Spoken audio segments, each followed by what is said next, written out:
Hey guys, so this is part two, and we're gonna start with titanium white and ivory black, and you're gonna need a mixing palette knife, and I mix about 5, maybe 6 different shades of gray.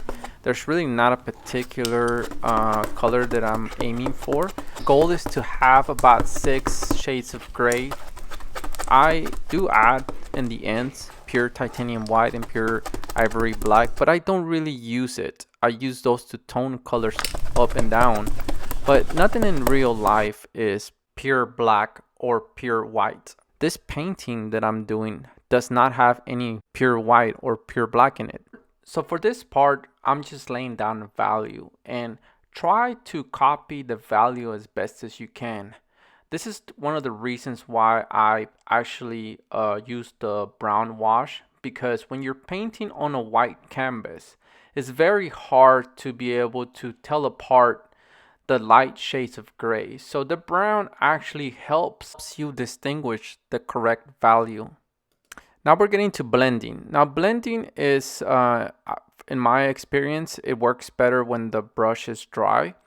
If you're using the same brush like I am to apply paint and blend, what I do is I wipe the paint off the brush as much as I can, and that helps me. But one of the reasons why I'm blending here so much is because I'm trying to get rid of the blurry, the sharp lines. Lines draw attention, so the way your eyes work is that when you're looking at something, the lines of what you're looking at are sharp, and everything else in your peripheral vision is blurry. So for a portrait, usually when you're looking at somebody, you're looking at their eyes. So anything moving away from your eyes then becomes blurry. So that's something that I try to mimic when I do portraits. So you will see that as you get farther away from the eyes, I start to blend the edges more and more, to where once we get down to the bottom of the jacket, the lines are extremely blurry, and I'll show you what that looks like. Now, what I'm doing right now is I looked at the photo and I put down the darkest value. Then I looked at the photo and I'm putting the medium value. Then I'm gonna put the light value, and then I'm gonna blend them. Don't spend too much time blending one spot, because it might not be perfect and you might have to paint over it, and then you just wasted a lot of time. So it's faster if you do it that way. The other thing that I'm doing right now is, again, your edges. So the ear is farther away from the eyes, so farther away from the center focus of the painting. So I'm trying to blur those lines out as much as I can. And it's one of those little details that a lot of people don't do, but when you do them, it looks really nice when you finish. I know what you're thinking. Do I really have to do that? The answer to that is no. No, you don't.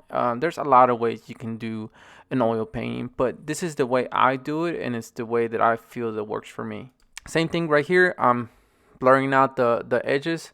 If you notice, I leave a bigger gap as it gets further away from the eyes, and that's because when there's a space between both colors, that helps me blend them in, because they have a space where both of those colors can combine and create the color that is between those colors. And then after that, I sort of just blend that out. One of the last things that I'm gonna do after I finish the jacket is I'm going to paint the background white. And the reason why I'm gonna paint the background white is because I'm gonna use a certain color that I want it to look rich in color. And when you're painting on top of a dark surface, the colors don't look as bright as they can be. So I'm gonna paint the background white, and then I'm gonna apply the color, and that's gonna make the color just look more intense. We are gonna add color to this painting. So once this monochromatic layer of oil paint dries in a few days, then I'm going to glaze color on top of it and finish the painting. Painting in layers, it's a way that I've learned how to create oil paintings. It's not the only way or the best way of doing it. That really comes down to the artist. So look for other ways. But if this works for you, then let me know if you have any questions. I'm going to make part 3 video as soon as the first monochromatic layer dries. And if you haven't, go ahead and follow me my YouTube channel. Thank everybody for watching, and look out for the last video.